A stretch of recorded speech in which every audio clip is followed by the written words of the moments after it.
Goeiemôre aan almal van julle. Ja, wat 'n wonderlike dag na 'n naweek waar manne hulle lewe vir die Here gegee het. Die grootste oomblik op die aarde is wanneer 'n man van God by sy Skepper uitkom, dat hy Jesus aanneem as sy persoonlike saligmaker. Hierdie naweek het ons dit gesien. Nou ja, dit is vandag Maandag die 13de Julie en dis vir my 'n groot voorreg om met jou te gesels.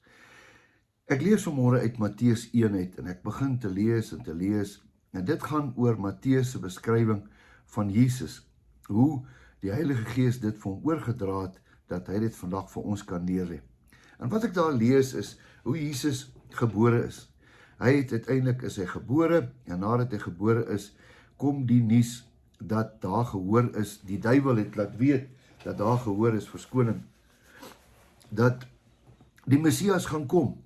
En Herodes is bekommerd en hulle het weet dat Herodes dink dat hierdie Messias gaan hom nou van die troon aflig en hy besluit toe om elke seentjie van 2 jaar en jonger wil hy doodmaak. Kan jy dink, hulle vaar in die stad in met soldate, elke huis en maak 'n kind onder 2 jaar dood. Dit was 'n geween, glo ek gewees.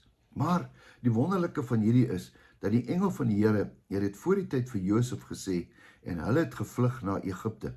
Ja, Egipte is mos in Afrika, is dit nie? Nou ja, in Afrika was Jesus veilig. Ek dink nie dat die Here het Afrika vergeet nie. Hy sal nooit nie, verskoning. Nou ja, wat sê ons vir mekaar vanmôre?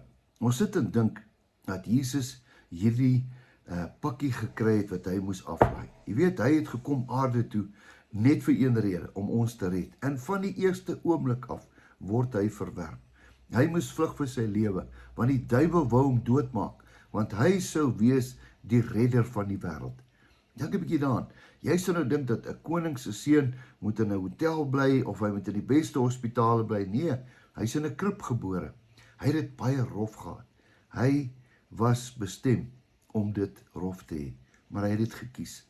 Dit was die seun van God wat mens geword het om vir my en vir jou te kom red. Uiteindelik, na 33 jaar sterf hy in 'n kruis, net met een doel, nie sy wil nie, maar die Vader se wil.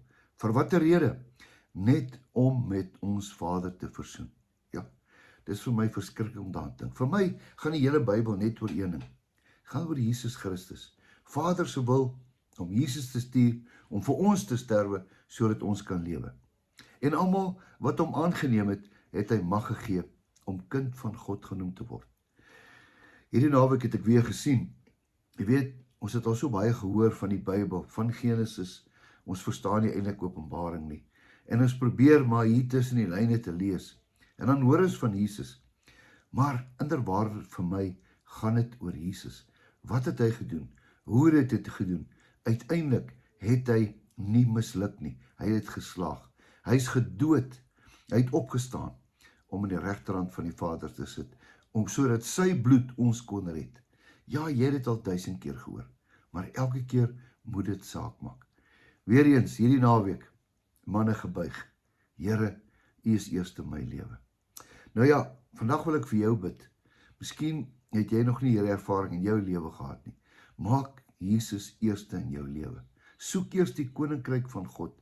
Wat beteken daai koninkryk? Dis die heerskappy van God in jou lewe.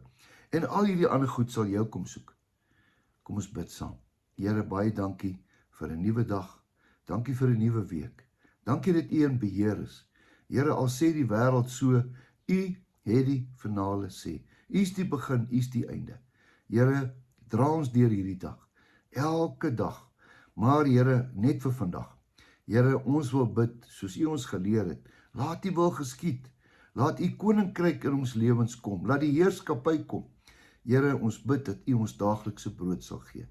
Ons bid dit vanmôre in Jesus Christus se naam. Amen. Geseënd is jy in alles wat jy doen.